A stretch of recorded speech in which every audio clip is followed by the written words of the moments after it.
Hello ladies and gentlemen, I'm Paul TX141 Walsh and welcome to some more Gran Turismo Sport, a racing game developed by Polyphony Digital and published by Sony Interactive Entertainment for the PlayStation 4.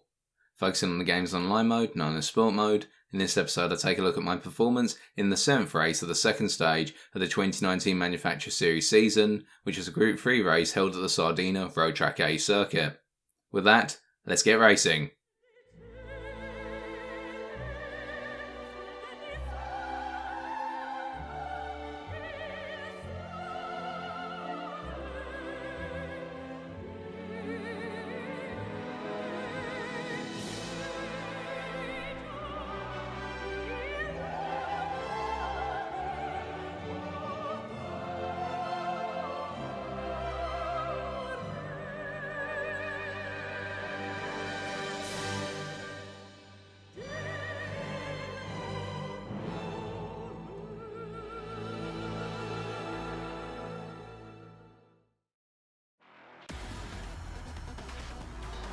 Taking a look at the grid then, you'll see that I've qualified second with a 141.9. My story for qualifying, it was a difficult session but I was very proud of the final result in that I did both a banker lap and a fast lap. My banker lap I completely screwed up when I came out of turn 12, a corner which is a gradual left-hander where I had to lift. I lifted too late and as a result sent the car well off the circuit, and if I'd qualified on my banker lap alone I would have been dead last out of this all A driver rating lobby, which started off with 20 drivers but then somebody pulled out after qualifying. Whereas on my fast lap I decided I was going to be a bit more conservative going through turn 12, but I nailed my target time at the 141.9. If I hadn't been as conservative and nailed the lap, it would have been a 141.7, but nowhere near close enough to challenge for first place, where the Frenchman in the Porsche qualified with a 141.3. Credit to them, an absolutely phenomenal lap, and they're an individual we have seen previously. If you recall the Santa Clara race, race 4 of the second half of this season, where they qualified first by a significant margin and then went on to dominate the race. I expected a repeat of that here. Now coming on to the race strategy itself, this is an 8 lap sprint where no fuel saving would be required, but tyre wear would be a concern in the second half of the race distance, particularly from lap 6 onwards, where everybody was mandated to use the race in medium tyre, and the medium tyre started to fall off at lap 6, and as a result going through some of the more tricky corners such as turn 6 and turn 12, you may find yourself going off the circuit or putting at least one wheel on the grass, and as a result that would affect the ability to brake well going into the next corner, particularly this track having a good number of hairpins and tight corners where heavy braking zones would be applied beforehand. Now in the opening stages of the race, particularly lap 1, what I wanted to do is get the medium tyre up to warmth, because what I found was that over a single lap it took a lot of effort to get the tyre warm before you could really push it hard. On top of that, remember what I've said previously, I expected the Porsche to dominate this race, so I wanted to tuck in behind them and just simply follow them, use their slipstream to give me a bit of space between myself and the Aston Martin behind. With their very powerful V12 engine in third, that car is going to be very powerful down the end of the start-finish straight and the straight connecting turn 6 and turn 9, with the little kink corners turn 7 and 8 in between. So we're getting underway with the rolling start. We did a little bit of fuel burning to lighten up the car as much as possible whilst going down the grid order, and it's about to be go, go, go.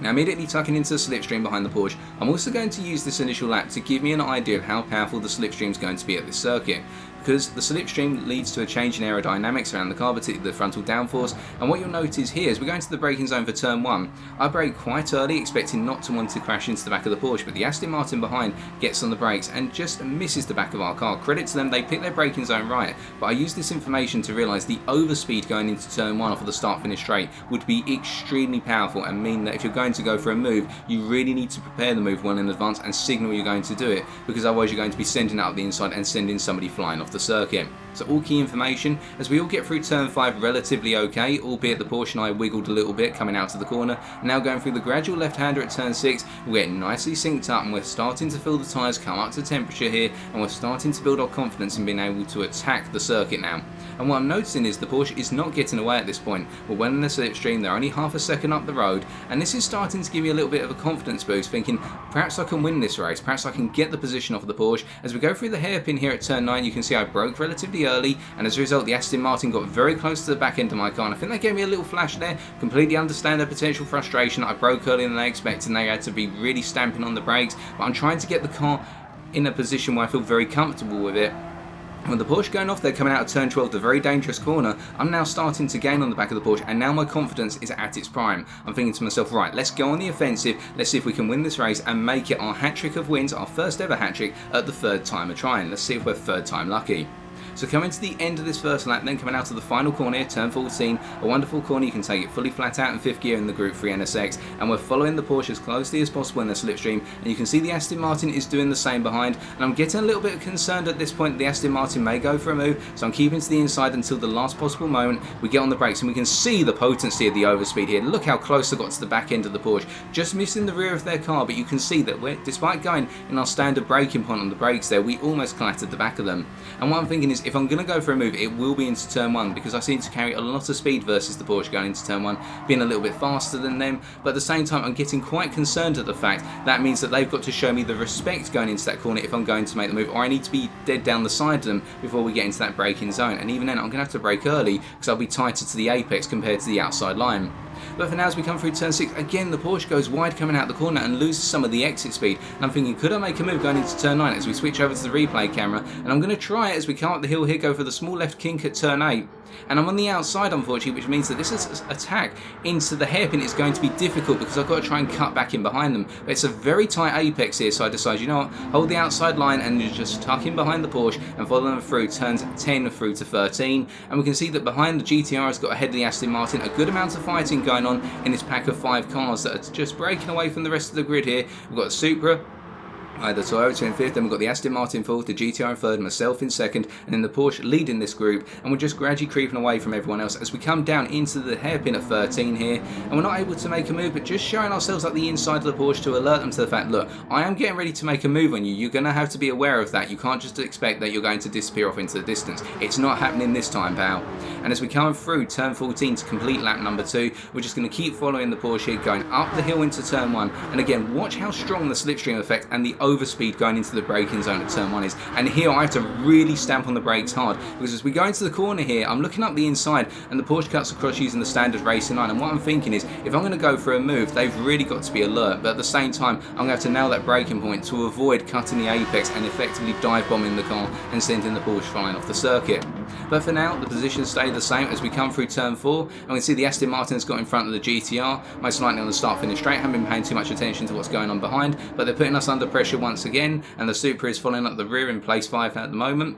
and as we come through turn 6, we're getting this nicely synced up, and we can see the Aston Martin gets a couple of wheels in the grass, sends their back end flying, but they get it back under control, and it looks though once again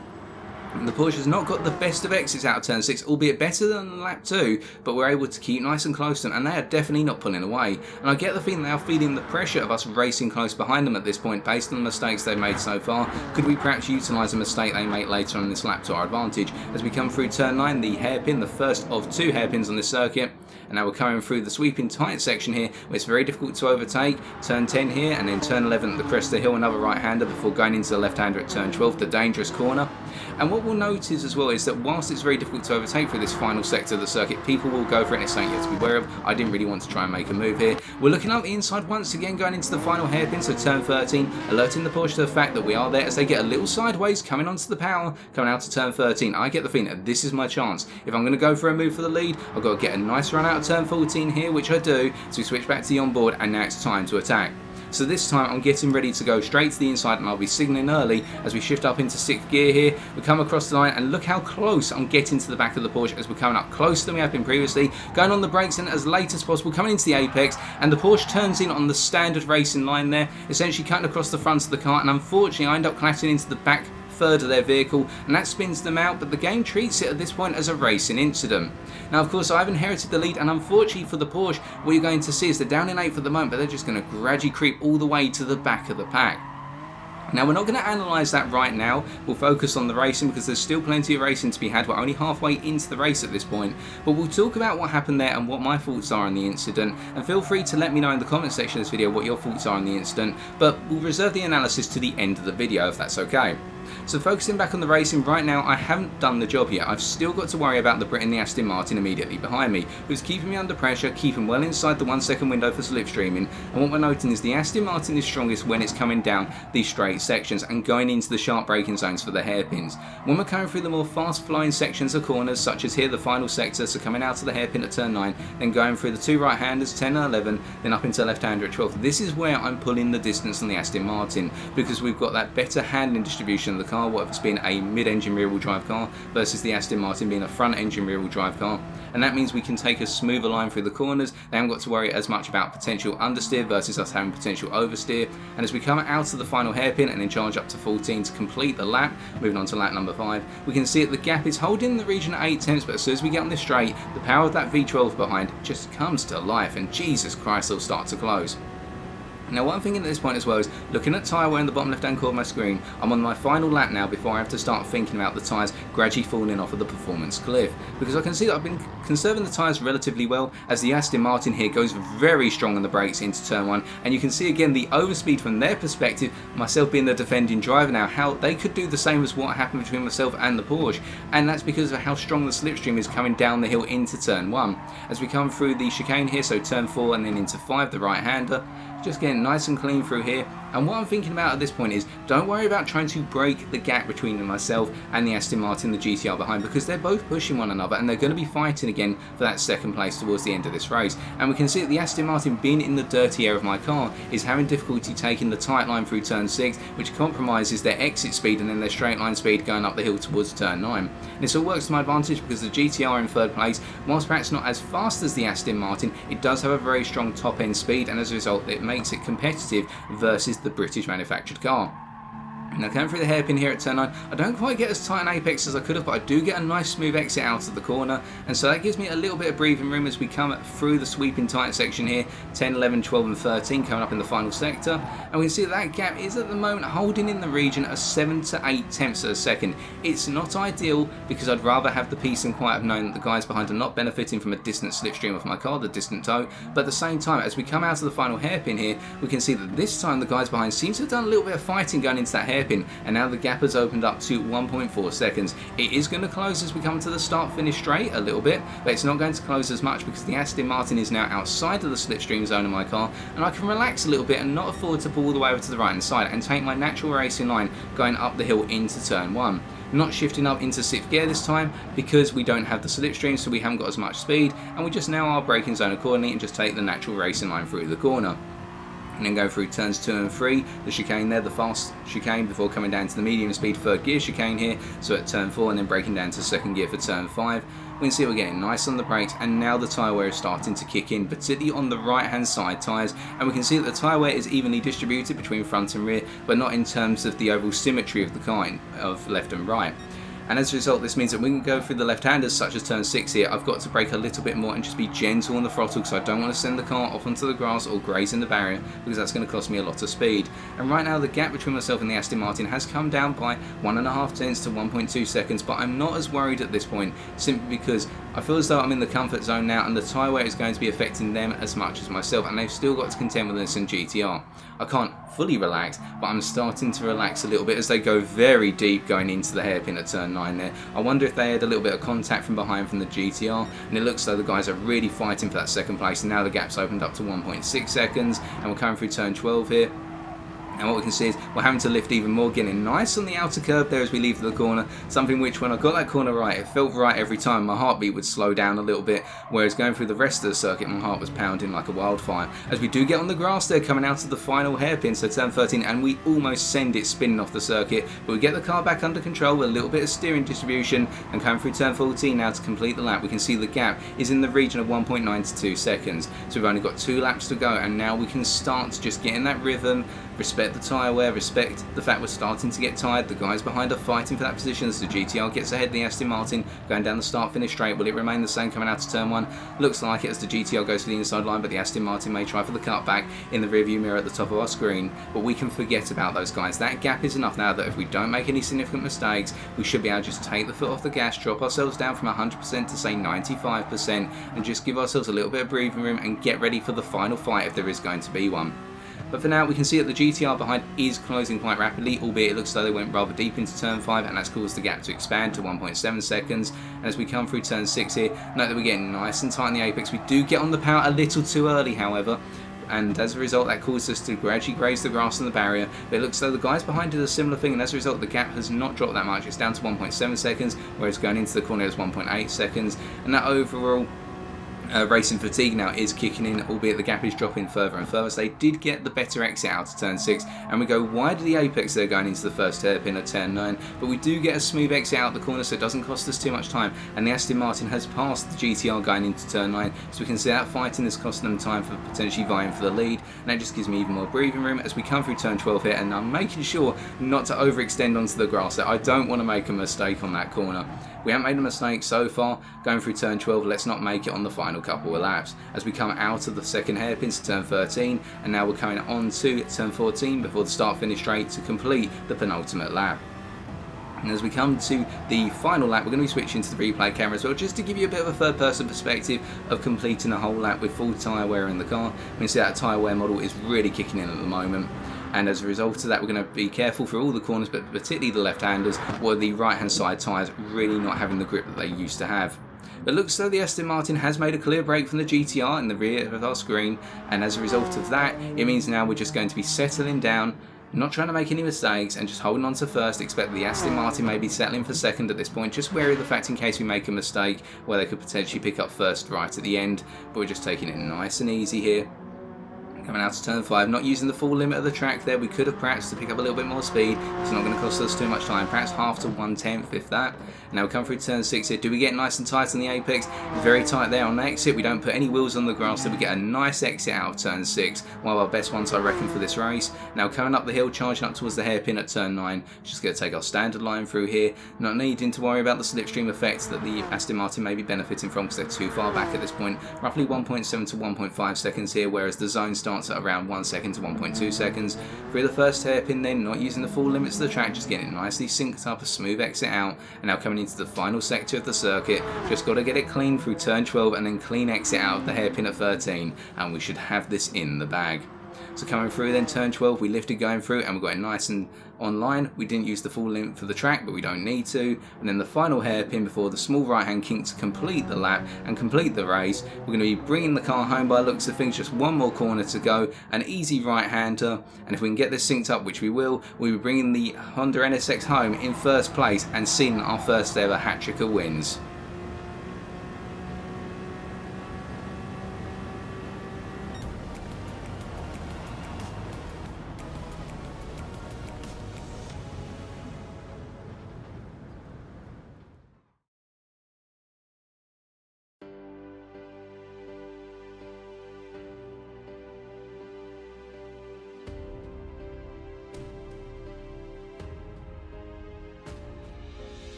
Well, it's not the way I would have liked to have won, but I am pleased to say that that secures my first hat trick of wins in GT Sport, and it's great to have it occur during the FIA Manufacturer Series season. But now let's focus on analysing the incident and why I personally feel it is a racing incident as viewed from the rule set of the FIA, and there is no 100% blame to be apportioned to either myself or the Frenchman in the Porsche.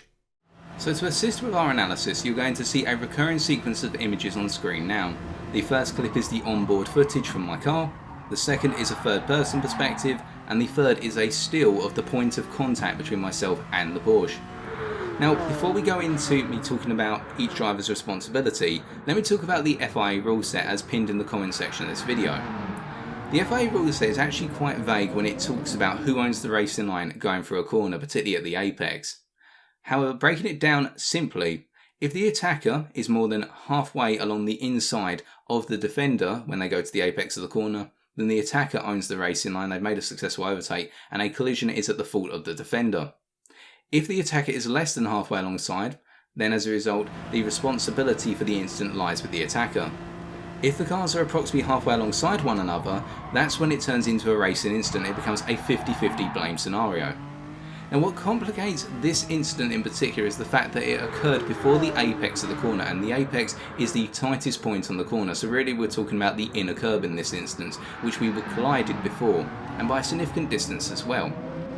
So pulling that back, if we were to theorise how close we would have been to one another based on the apex of the corner, based on the still, you can see at the point of collision in the still image, I'm roughly a third of the way down the side of the Porsche. My front wheel axle is alongside their rear wheel axle, and I'm getting closer and closer to getting halfway alongside with my bumper.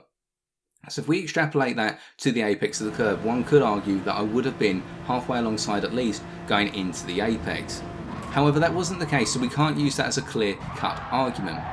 Instead, we now have to break it down into my responsibilities as the attacker and the Porsche's responsibilities as the defender. Coming up the hill into turn 1, I was quite far back from the Porsche, but benefiting massively from the overspeed and the slipstream.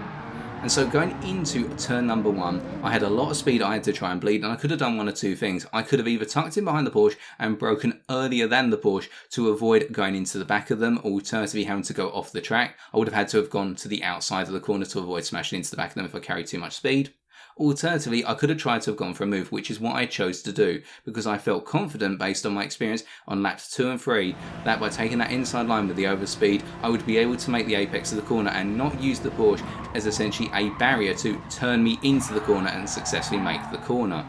So I felt that whilst I would effectively be potentially dive bombing the corner, I wouldn't be doing it to the point that I'd be trying to send the Porsche flying off the circuit, and then it would be a clear-cut penalty to me.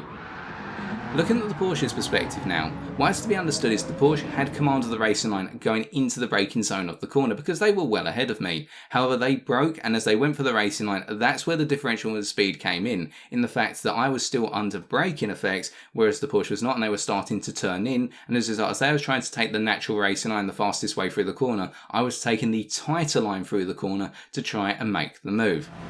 However, this is where I feel the Porsche driver made a mistake and why this becomes a 50-50 situation. The Porsche, I feel, should have been aware, based on what happened on the preceding lap, that I was looking to make a move into turn 1, and they naturally assumed that I was still going to be too far back to make that move stick going into the 4th lap. Of course, I was not. When we collided, I was down the side, and as a result, that's what led to the contact. On the other hand, however, I have made a huge assumption with respect to what the Porsche driver is going to do. I thought that based on laps 2 and 3 that the Porsche driver would be fully aware that I was being very aggressive into turn 1, and as a result I would be trying to make a move. And so much like you see with, say, Daniel Ricciardo in Formula 1, and credit to Daniel Ricciardo, he's a very good driver and makes very late braking attacks going into sharp braking zones and sharp corners as a result. The respect has to be two ways. The attacker's perspective, so a Daniel Ricciardo situation,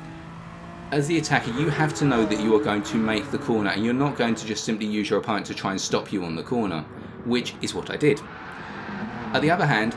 the defender has to give you that respect and respect the fact you are going to come through and therefore give you the space. They don't have to, arguably, because you're not halfway alongside them. But that's how a lot of those moves really work out, is that the defender is fully aware of what is going on around them, and as a result, when the attacker makes these late moves, which you could argue I've done, they give enough space for the attacker to be able to make the corner, assuming the attacker has got it right. And that is where I think the collision occurred, because the defender, the Porsche in this instance, has assumed that I'm not going to be making the move based on the experience that they had perhaps on laps 2 and 3, and instead I'd just be following through behind. But this time I was closer under braking, and so as a result, when they've gone to close the door through taking the natural racing line, they've closed the door on me whilst I'm still under braking to make the apex of the corner, and that's why we've collided with one another. And so I would say I'm 50% responsible because I've assumed that the defender is going to respect the space that I'm trying to achieve and my claim to the apex of the corner. And as a result of that, I've caused the collision because I wasn't halfway alongside or even partially alongside as we initially both broke. But in return, I think that the other 50% lies with the Porsche in the fact that when I came alongside, they did not show the observational respect that I was trying to come through on the corner. And as a result, they had the opportunity to actually just take a slightly wider line, respect the fact that I was trying to come down to make the inside line on the apex of the corner, and rather than take that clear-cut racing line, they could have perhaps just given me a little bit of space, and then we could have fought for the position going through turns 2, 3, 4, 5, etc. But instead, and the reason why this is going to be a rather hot incident, is the fact that it cost one driver their race completely. The Porsche finished dead last at the end of this race, and I completely understood at the time in the chat they were absolutely fuming with me. Likewise, I feel as though I inherited the win through an incident which shouldn't have really happened, and I feel that I benefited massively from the incident, And what I was hoping perhaps that the Porsche would wiggle under the point of contact, and as a result I would have been willing to let off the throttle a little bit as we both came out the corner to make it essentially a side-by-side run into the next series of corners and to fight for the lead. But when the Porsche started spinning out, what I had to think to myself is, right, there is nothing I can do. I have to leave it up to the hands of the penalty system in game. And upon reflecting, I spent quite a bit of time reflecting on this, my final judgment is this is a racing incident for the reasons I've described. But to give you that summary, I made the assumption I was going to be given the room in order to make the attack, and I think that the defender, the Porsche in this case, made the assumption that I was never going to be on the inside going into the corner before the apex, but I was there, and that is why we came together and why it's a racing incident with 50-50 distribution. It's just unfortunate that in this case, it gave one driver the win and cost the other driver their race completely. Alas, we now need to move on to the 8th race of Stage 2 at the Dragon Trails Garden Circuit on Saturday the 31st of August 2019. And as always, thank you for watching. If you did enjoy this video, be sure to leave a like, comment or subscribe for future episodes. I have been TX141, and until next time, take care and drive safely.